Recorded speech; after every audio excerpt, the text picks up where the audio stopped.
നമസ്കാരം. ശ്രീരാഗം ആസ്ട്രോളജിയുടെ ഇന്നത്തെ അധ്യായത്തിലേക്ക് ഏവരെയും സ്വാഗതം ചെയ്യുന്നു. ഇത് കർക്കിടക മാസമാണ്. ഇന്ന് കർക്കിടകം 5. കർക്കിടക മാസത്തിൽ രാജയോഗ ഗുണാനുഭവങ്ങൾ ലഭിക്കുന്ന നക്ഷത്രക്കാരെക്കുറിച്ച് മുന്നേയുള്ള വീഡിയോയിൽ പറഞ്ഞിട്ടുണ്ട്. ഇനി ഈ കർക്കിടക മാസത്തിൽ അല്പം സൂക്ഷിക്കേണ്ടതായ ചില നക്ഷത്രക്കാരുണ്ട്. അതെന്തുകൊണ്ടെന്നാൽ ബുധൻ ഉൾപ്പെടെയുള്ള ചില ഗ്രഹങ്ങൾ വക്രഗതി സഞ്ചാരമാണ് ഈ കർക്കിടക മാസത്തിൽ നടത്തുന്നത്. അതിൻ്റെ ഫലമായി മാനസികമായും അതേപോലെ ശാരീരികമായും അല്പം ബുദ്ധിമുട്ടുകൾ ജീവിതത്തിൽ വന്നു ചേരുന്ന, അതായത് ടെൻഷൻ അടിക്കേണ്ട കാര്യമല്ല, അല്പം ചെറിയ ചെറിയ ബുദ്ധിമുട്ടുകളൊക്കെ വന്നു ചേരാൻ സാധ്യത ഈ 6 നക്ഷത്രക്കാർക്ക് കാണുന്നുണ്ട്. അതുകൊണ്ട് തന്നെ ഈ 6 നക്ഷത്രക്കാർ അല്പം സൂക്ഷ്മതയോടെ കാര്യങ്ങളെ കൈകാര്യം ചെയ്യാനൊക്കെ ഒന്ന് ശ്രമിക്കേണ്ടതാണ്. ആരോഗ്യപരമായി എന്തെങ്കിലും മരുന്നുകളൊക്കെ കഴിക്കുന്നവരാണെങ്കിൽ അത് മുടക്കാതിരിക്കാനും, അതേപോലെ ഒരുപാട് സ്ട്രെസ് ഇങ്ങനെയുള്ള കാര്യങ്ങളൊന്നും എടുത്ത് തലയിലോട്ട് വയ്ക്കാതിരിക്കാനും ഒക്കെ ഒന്ന് ശ്രമിക്കേണ്ടതും ശ്രദ്ധിക്കേണ്ടതുമാണ്. കാരണം ചില ഗ്രഹങ്ങളുടെ വക്രഗതി സഞ്ചാരം ഈ ഒരു സമയം ഈ പറയാൻ പോകുന്ന 6 നക്ഷത്രക്കാർക്ക് അത്ര നല്ല ഗുണാനുഭവങ്ങളെ അല്ല പ്രദാനം ചെയ്യുന്നത്. അപ്പോൾ നിങ്ങൾ പേടിക്കുകയല്ല വേണ്ടത്, പ്രാർത്ഥിക്കുക, ക്ഷേത്ര ദർശനങ്ങളൊക്കെ നടത്തുക. കൂടാതെ രാമായണ മാസമാണ്, രാമായണ പാരായണം നിങ്ങളെ കൊണ്ട് കഴിയുന്നത് പോലെയൊക്കെ ഒന്ന് ചെയ്തു നോക്കുക. അല്പം തെറ്റുകളൊക്കെ വന്നാലും സാരമില്ല, അത് വലിയ കുറ്റമൊന്നുമല്ല. വീണ്ടും ആ തെറ്റുകളെ തിരുത്തി ഒന്നുകൂടി 2-3 തവണ വായിച്ചാൽ മതി. നിങ്ങൾക്ക് പറ്റുന്നത്ര വരികൾ നമ്മൾ ഈ രാമായണ മാസത്തിൽ കർക്കിടകം തീരുന്നതിന് മുന്നേ തന്നെ, അല്ലെങ്കിൽ ആ കർക്കിടക മാസത്തിൽ തന്നെ നമ്മൾ രാമായണ പാരായണം പൂർത്തീകരിക്കണം എന്നതുകൂടിയാണ്. പക്ഷേ നമ്മൾ ആദ്യമായി വായിക്കുന്ന ഒരു വ്യക്തിയാണെങ്കിൽ എല്ലാം കൂടെ ഇടപിടിയും നമുക്ക് വായിച്ച് തീർക്കാൻ സാധിക്കില്ല. അപ്പോൾ നിങ്ങളെ കൊണ്ട് കഴിയുന്ന പോലെ ഒന്ന് ശ്രമിച്ചു നോക്കൂ. അപ്പോൾ ശ്രമിച്ചാൽ പറ്റാത്തതായി ഒന്നുമില്ല എന്നല്ലേ പറയുന്നത്. അപ്പോൾ നിങ്ങളൊന്ന് ശ്രമിച്ചു നോക്കുക. എല്ലാവരും ചെയ്യുന്ന കാര്യം തന്നെയാണ്, എങ്കിലും ഒന്ന് പറഞ്ഞതേ ഉള്ളൂ. ഇതുവരെ ചെയ്യാതിരിക്കുന്ന ആരെങ്കിലും, അതായത് ഇനി പറയാൻ പോകുന്ന 5 നക്ഷത്രക്കാരിൽ ഉൾപ്പെടുന്നവരാണെങ്കിലും നിങ്ങൾക്ക് മാനസികവും ശാരീരികമായ ഒരു വ്യതകളും വന്നു ചേരാതിരിക്കാനും ഒരു പ്രതിവിധിയായി ഈ രാമായണ മാസത്തിൽ കർക്കിടക മാസത്തിൽ രാമായണ പാരായണം ചെയ്യുന്നതിലൂടെ സാധ്യമാകുന്നതുമാണ്. പ്രാർത്ഥനയോടെ മുന്നോട്ട് പോവുക, സ്ഥലദൈവത്തെ പ്രാർത്ഥിക്കുക, കുടുംബക്ഷേത്ര ദർശനം നടത്തുക. അതേപോലെ തന്നെ മാനസികമായും ശാരീരികമായും ധാരാളം ടെൻഷനുകളുള്ള, അല്ലെങ്കിൽ ഒരുപാട് ചിന്തിക്കാതിരിക്കുക. ഫ്യൂച്ചറിനെ പറ്റിയുള്ള ഒരുപാട് ചിന്തനം വരുമ്പോഴാണ് മനസ്സാകെ അത് ഒരു വ്യക്തിക്കെന്നല്ല, ഏത് വ്യക്തിക്കും അങ്ങനെയാണ്. ഒരുപാട് ചിന്തിക്കുമ്പോൾ എത്തും കിടിയും കിട്ടാത്തൊരവസ്ഥയുണ്ട്, അങ്ങനെ വന്നു ചേരും. അത് മനുഷ്യ സഹജമാണ്. അതിലേക്ക് നിങ്ങൾ ഈ ഒരു സമയം പോകാതിരിക്കുക. അപ്പോൾ ഏതൊക്കെ നക്ഷത്രക്കാരാണെന്നത് കൂടി പറയാം. അപ്പോൾ നമുക്ക് വീഡിയോയിലേക്ക് കടക്കാം. ഭക്തിസാന്ദ്രമായ ഈ കർക്കിടക മാസത്തിൽ അല്പം ബുദ്ധിമുട്ടുകൾ വന്നു ചേരാൻ സാധ്യത എന്നാണ് പറയുന്നത്, ചേരുമെന്നല്ല പറയുന്നത്. ടെൻഷൻ എടുക്കരുത്. അപ്പോൾ അങ്ങനെ അല്പം ശ്രദ്ധിക്കേണ്ടതായ കുറച്ച് നക്ഷത്രക്കാരിൽ ആദ്യത്തെ നക്ഷത്രം ഉത്രമാണ്. ഉത്തരം നക്ഷത്രക്കാർക്ക് ഈ കർക്കിടക മാസത്തിൽ നമ്മൾ ആഗ്രഹിക്കാറുണ്ട്, ഈ കർക്കിടക മാസം ഇന്നത് ചെയ്യണം, ആ കാര്യം ചെയ്യണം, ഈ കാര്യം ചെയ്യണം, അങ്ങനെ പല കാര്യങ്ങളും ആഗ്രഹിക്കാറുണ്ട്. അപ്പോൾ അതൊന്നും ചിലപ്പോൾ അങ്ങോട്ട് തുടങ്ങി വയ്ക്കാൻ സാധിക്കുമെങ്കിലും പൂർത്തീകരിക്കാൻ ഈ കർക്കിടക മാസത്തിൽ അല്പം ബുദ്ധിമുട്ടുകളൊക്കെ വന്നു ചേർന്നേക്കാം. അതേപോലെ തൊഴിലുമായി ബന്ധപ്പെട്ട്, കർമ്മവുമായി ബന്ധപ്പെട്ട് അല്പം മാറ്റങ്ങൾക്കോ അല്ലെങ്കിൽ അല്പം ഓവർ വർക്ക് ലോഡൊക്കെ വരാനുള്ള ഒരു സാധ്യതയൊക്കെ കാണുന്നുണ്ട്. തൊഴിലുമായി ബന്ധപ്പെട്ടാണ് അല്പം ബുദ്ധിമുട്ടുകളും ഓവർ ടെൻഷനുകളും സ്ട്രെസ്സുകളും ഒക്കെ എടുക്കേണ്ടതായി വരുന്നത്. അതുകൊണ്ട് അന്നന്നുള്ള കാര്യങ്ങൾ, വിദ്യാർത്ഥികളുടെ കാര്യത്തിലേക്ക് വന്നാലും അന്നന്ന് പഠിപ്പിക്കുന്നത് അന്നന്ന് നിങ്ങൾ പഠിക്കാൻ ശ്രമിക്കുക. ജോലിയുടെ കാര്യത്തിൽ വന്നാലും പെൻഡിങ്ങിലിടാതിരിക്കുക. അതാണ് ഈ ഒരു സമയം നമുക്കൊരു പ്രതിവിധി. കർമ്മ മേഖലയുമായി ബന്ധപ്പെട്ട കാര്യമായാലും വർക്കുകളൊന്നും ഓവർലോഡായി വെക്കാതിരിക്കാതെ ശ്രമിച്ചാൽ അത് ഈ ഒരു സമയം നിങ്ങൾക്ക് ടെൻഷൻ ഫ്രീ ആകുന്നതിന് സഹായിക്കുന്നതാണ്. അതേപോലെ തന്നെ അമിതമായിട്ടുള്ള ചിന്തനങ്ങൾ, ഒരു ഭാവിയെക്കുറിച്ചുള്ളതായാലും കുട്ടികളെക്കുറിച്ചുള്ള, ചിലപ്പോൾ അവരിപ്പോൾ മുട്ടിലഴിയുന്ന പ്രായമേ ആയിട്ടുള്ളാവും, അവരുടെ ഭാവി വരാൻ പോകുന്ന കാര്യങ്ങളെക്കുറിച്ചുള്ള ചിന്തയായിരിക്കും നിങ്ങൾ ഇപ്പോഴേ തുടങ്ങുന്നത്. അത് ഈ ഒരു സമയം ചിന്തിക്കേണ്ട എന്നല്ല, ഈ ഒരു കർക്കിടക മാസത്തിൽ അങ്ങനെ ഉത്തരം നക്ഷത്രക്കാരായ ആളുകൾ ചിന്തിക്കുന്നത് കാട് കയറി പോകാനുള്ള ഒരു സാധ്യത കാണുന്നുണ്ട്. അപ്പോൾ എങ്ങും പിടികിട്ടാതെ, പിടിയില്ലാത്തൊരവസ്ഥയിലേക്ക് ആ ചിന്ത നിങ്ങളെ കൊണ്ടുപോകും. അത് ചിലപ്പോൾ മാനസികമായും ശാരീരികമായും അല്പം ബുദ്ധിമുട്ടുകളിലേക്ക് നിങ്ങളെ നയിച്ചേക്കും. അതുകൊണ്ടാണ് ഒരുപാട് ചിന്തിക്കാൻ പോകാതിരിക്കുക. ഈ കർക്കിടക മാസത്തിൽ പല വിധത്തിലുള്ള പ്രശ്നങ്ങളും ഉണ്ടായാലും അതിനെയൊക്കെ ഭഗവാൻ തടഞ്ഞ് കളഞ്ഞോളും. അത് നിങ്ങൾ പേടിക്കേണ്ട. അപ്പോൾ നിങ്ങൾ നല്ല രീതിയിൽ പ്രാർത്ഥിച്ച് മുന്നോട്ട് പോവുക. ചില സമയങ്ങളിൽ ചില സ്ഥലത്തു നിന്നൊക്കെ അർഹിക്കുന്ന ഒരു പരിഗണന കിട്ടാതെ വരുന്നത് പോലെയൊക്കെ ഒരു തോന്നൽ ഉണ്ടായേക്കാം. ചിലപ്പോൾ അവിടെ അവർ നൽകുന്ന പരിഗണന നിങ്ങൾക്ക് ലഭിക്കുന്നുണ്ടാകും, പക്ഷേ നിങ്ങളുടെ മനസ്സിൽ എനിക്ക് ആ ഒരു സ്ഥാനം തന്നില്ലല്ലോ എന്ന ചില ചിന്തകൾ, അനാവശ്യ ചിന്തകളെന്ന് പറയും. കാരണം ഈ ഒരു സമയം ചില ഗ്രഹങ്ങളുടെ വക്രഗതി സഞ്ചാരം നിമിത്തം നമ്മുടെ മനസ്സിലേക്ക് ഇല്ലാത്ത കാര്യങ്ങളുണ്ട് എന്നൊരു തോന്നൽ കൂടി ജനിക്കും. അതാണ് നമ്മൾ ഈ പ്രശ്നത്തിലേക്ക് എത്തിക്കുന്നത്. അപ്പോൾ പറഞ്ഞു വരുന്നത് എന്തെന്നാൽ, ഇങ്ങനെയുള്ള ചില ബുദ്ധിമുട്ടുകൾ ഈ കർക്കിടക മാസത്തിൽ നമുക്കുണ്ടാകും. ഉണ്ടാകും എന്നൊരു തോന്നൽ നമ്മുടെ മനസ്സിൽ ഉണ്ടാക്കുക. അതിനാൽ തന്നെ ചിലപ്പോൾ എന്തെങ്കിലുമൊക്കെ ബുദ്ധിമുട്ടുകൾ വന്നു കഴിഞ്ഞാലും അതിനെപ്പറ്റി കൂടുതൽ ഇങ്ങനെ മനനം ചെയ്ത് ചിന്തിച്ച് വലിയ വിഷയത്തിലേക്ക് പോകാതിരിക്കാൻ നിങ്ങൾ ശ്രമിക്കണം എന്നത് മാത്രമാണ് ഈ സമയത്ത് നിങ്ങൾ കൂടുതലായി കരുതിയിരിക്കേണ്ട ഒരു കാര്യം. രണ്ടാമത്തെ നക്ഷത്രമായി വരുന്നത് പൂരമാണ്. പൂരം നക്ഷത്രക്കാർക്കും അല്പം ബുദ്ധിമുട്ടുകൾ വിഷമങ്ങളൊക്കെ വരാനുള്ള ഒരു സാധ്യത കാണുന്നുണ്ട്. ബിസിനസ് ചെയ്യുന്ന ആളുകൾക്ക് അല്പം ലാഭങ്ങളൊക്കെ കുറയാനും ഉള്ള ഒരു സാധ്യത ഉണ്ടാകുന്നുണ്ട്. ചില തീരുമാനങ്ങൾ, അതായത് ഈ ഒരു കർക്കിടക മാസത്തിൽ പ്രധാനപ്പെട്ട തീരുമാനങ്ങളൊന്നും എടുക്കാതിരിക്കുന്നതായിരിക്കും നിങ്ങൾക്ക് ഒരു ഉത്തമമെന്ന് പറയാൻ. അല്ലാതെ ആ തീരുമാനം എടുത്താലും ചാഞ്ചല്യം ഉണ്ടാകും, ശരിയോ തെറ്റോ എന്ന് നിങ്ങൾക്കും ഒരു കൺഫ്യൂഷൻ വരാനുള്ള സാധ്യതയുള്ളതിനാൽ തന്നെ പ്രധാന കാര്യങ്ങളൊക്കെയും ഈ മാസത്തിൽ നിന്ന് ഒന്ന് തള്ളി അടുത്ത സമയത്തേക്ക്, അതായത് ഇനി ചിങ്ങമാസമാണ് വരാൻ പോകുന്നത്, ആ ഒരു സമയത്തേക്ക് മാറ്റി വയ്ക്കുക. ഇപ്പോൾ പ്രധാന തീരുമാനങ്ങളൊന്നും കൈക്കൊള്ളാൻ പോകാതിരിക്കുന്നതാണ് ഏറ്റവും ഉത്തമം. അല്പം വെല്ലുവിളികൾ നിറഞ്ഞ ഒരു സമയമായിരിക്കും.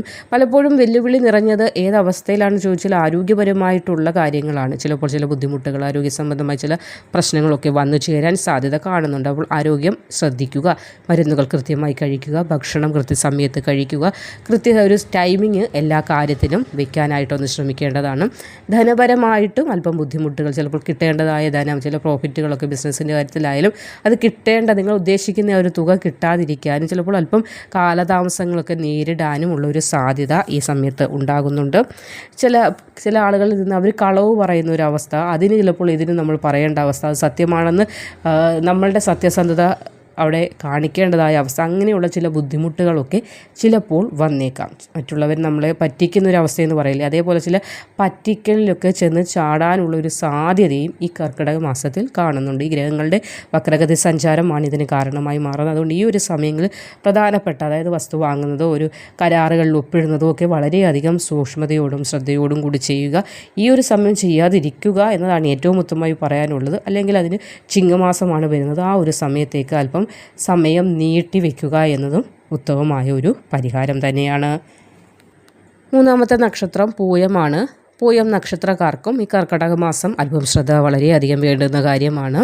പല കാര്യങ്ങൾക്കും ഒരു തീർപ്പ് കൽപ്പിക്കാൻ പറ്റാത്ത അവസ്ഥ, അതായത് എന്താണ് ശരി ഏതാണ് ചെയ്യേണ്ടത് എന്ന് അറിയാൻ പറ്റാത്ത ഒരവസ്ഥയൊക്കെ, ഒരു കുഴപ്പിക്കൽ, അതായത് ആകെ ഒരു കുഴപ്പം പിടിച്ച അവസ്ഥയെന്ന് പറയില്ലേ, ആ ഒരു സമയമായിരിക്കും. എന്താണ് ചെയ്യേണ്ടത്, ഏതാ ചെയ്യേണ്ടതെന്ന് വെച്ചാൽ ആകെ എല്ലാം കൂടെ തലയിൽ ആകെ ഒരു വല്ലാത്തൊരു അവസ്ഥ. ആ അവസ്ഥ നമ്മൾ എങ്ങനെയാണ് പറയുന്നത്, നമ്മൾ പറയാറുണ്ട് ഇവിടെ നിന്ന് തുടങ്ങണം, എങ്ങനെ തുടങ്ങണമെന്ന് അറിയുന്നില്ല എന്ന്. അങ്ങനെ ഒരു കലങ്ങി മറിഞ്ഞ് വെള്ളം കിടക്കുന്നത് പോലെ ഒരു അവസ്ഥയിലായിരിക്കും നിങ്ങൾക്ക് ഈ കർക്കിടക മാസം മൊത്തത്തിൽ ഉണ്ടാവുക. അതുകൊണ്ട് തന്നെ പ്രധാന കാര്യങ്ങൾ കൈകാര്യം ചെയ്യുന്ന വേളയിൽ കർമ്മമേഖലയുമായി ബന്ധപ്പെട്ടൊക്കെ വളരെയധികം ശ്രദ്ധ അനിവാര്യമാണ്.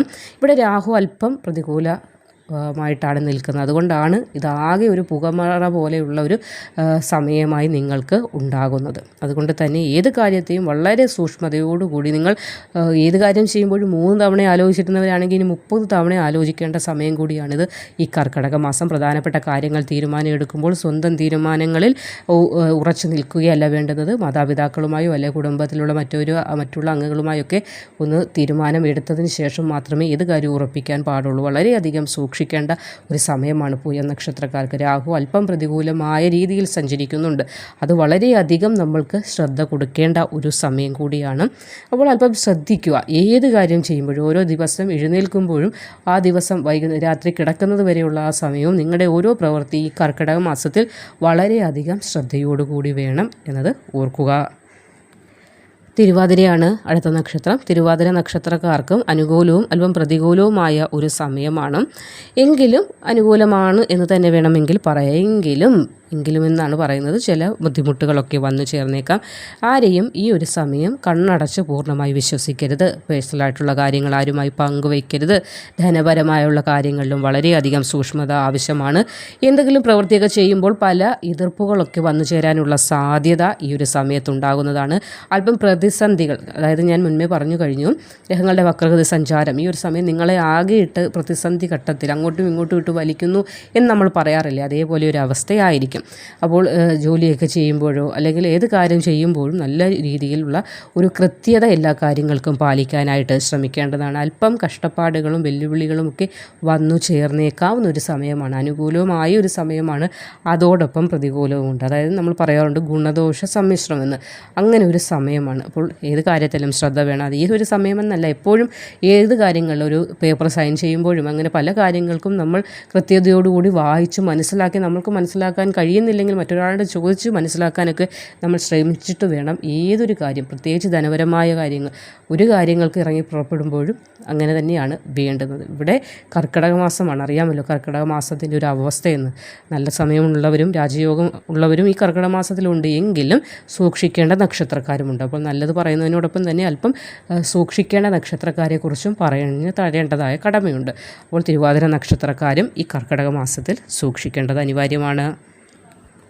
അടുത്ത നക്ഷത്രമായി വരുന്നത് ഭരണിയാണ്. ഭരണി നക്ഷത്രക്കാർക്ക് ഈ കർക്കിടക മാസത്തിൽ അതിന് മുന്നേയുള്ള സമയങ്ങളിൽ ചെയ്തതുപോലെ കാര്യങ്ങളെ വളരെയധികം മെച്ചപ്പെട്ട രീതിയിൽ ചെയ്തു തീർക്കാൻ സാധിക്കാതെ വരും. നമ്മൾ പറയാറുണ്ട് ഇന്നലെ വരെ ഒരു കുഴപ്പമില്ലാതെ ചെയ്തിരുന്ന കാര്യം ഇന്ന് എനിക്കതുകൊണ്ട് പറ്റുന്നില്ല എന്ന് നമ്മൾ ചില കാര്യങ്ങൾ പറയാറില്ലേ, അത് തന്നെ ഈ കർക്കിടക മാസത്തിൽ ഏത് കാര്യം ചെയ്യുമ്പോഴും നമ്മൾക്ക് അയ്യോ എന്നെക്കൊണ്ട് സാധ്യമാകുന്നില്ലല്ലോ എന്നൊരു ചിന്ത വന്നേക്കാം. ആ ചിന്തയോടുകൂടി ചെയ്യുമ്പോൾ ഇത് പരാജയത്തിലും വന്നേക്കാം.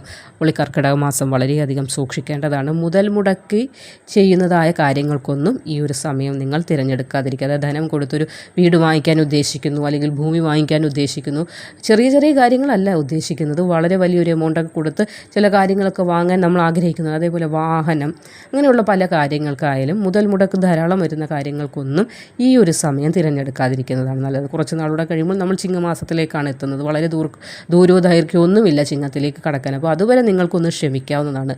ഈ കർക്കിടക മാസത്തിൽ ഭരണി നക്ഷത്രക്കാർക്ക് ക്ഷമയാണ് ഏറ്റവും അനിവാര്യമായി വേണ്ടുന്ന ഒരു പരിഹാരം എന്തെന്ന് ചോദിച്ചാൽ അത് തന്നെ പറഞ്ഞു തരാനുള്ളൂ. ഈ ഒരു സമയം നിങ്ങൾ എല്ലാ കാര്യങ്ങൾക്കും അല്പം ഒരു ക്ഷമ കണ്ടെത്താൻ ശ്രമിക്കുക. ജോലിയിലായാലും ക്ഷമയോടുകൂടി കാര്യങ്ങൾ ചെയ്യുക. ജോലിയൊക്കെ ചില സമയം നമ്മുടെ മനസ്സിലേക്ക് ഈ ജോലി കളഞ്ഞിട്ട് പോകാം, വേറെ ഒരെണ്ണം എനിക്ക് കിട്ടിക്കോളും എന്ന ഒരു തോന്നലൊക്കെ വന്നേക്കാം. അപ്പോഴും ഈ പറഞ്ഞ വാക്കുകൾ നിങ്ങളുടെ മനസ്സിൽ അല്ലെങ്കിൽ നിങ്ങളുടെ ചെവിയിൽ മുഴങ്ങണം. ഈ ഒരു സമയം നമുക്ക് അല്പം ബുദ്ധിമുട്ടാണ്. അതുകൊണ്ട് ഈ കർക്കിടകം കഴിയുന്നത് വരെ നമ്മളൊന്ന് ക്ഷമിക്കുക. ഏത് കാര്യത്തിൽ നിന്നും പല തീരുമാനങ്ങൾ മനസ്സിലിങ്ങനെ വന്നുകൊണ്ടേയിരിക്കും. ജോലി വേണ്ട, ജോലി കളയാം എന്നൊക്കെ, അങ്ങനെ ഒരു തീരുമാനത്തിലും മനസ്സിനെ കൊണ്ടുവന്ന് എത്തിക്കാതിരിക്കും. നല്ല രീതിയിലൊരു ക്ഷമ ഈ സമയത്ത് നമ്മൾ പറയാറുണ്ട് ക്ഷമ ആട്ടിൻ സൂപ്പിൻ്റെ ഫലം ചെയ്യുമെന്ന്. ഈ കർക്കിടക മാസത്തിൽ ഭരണി നക്ഷത്രക്കാർക്ക് ആട്ടിൻ സൂപ്പിൻ്റെ ഫലമാണ് ക്ഷമ ചെയ്യുന്നത്. അതുകൊണ്ട് തന്നെ ഏത് കാര്യത്തെയും ക്ഷമയോടുകൂടി അപ്രോച്ച് ചെയ്യാനായിട്ട് ഈ ഒരു സമയം നിങ്ങൾ ശ്രദ്ധിക്കുക. അപ്പോൾ കർക്കിടക മാസത്തിൽ അല്പം കാര്യങ്ങളെ വളരെയധികം ക്ഷമയോട് കൈകാര്യം ചെയ്യേണ്ട, അല്പം ബുദ്ധിമുട്ടുകളൊക്കെ വന്നു ചേരാൻ സാധ്യതയുള്ള 6 നക്ഷത്രക്കാരെക്കുറിച്ചാണ് ഇന്നത്തെ വീഡിയോയിലൂടെ പറഞ്ഞത്.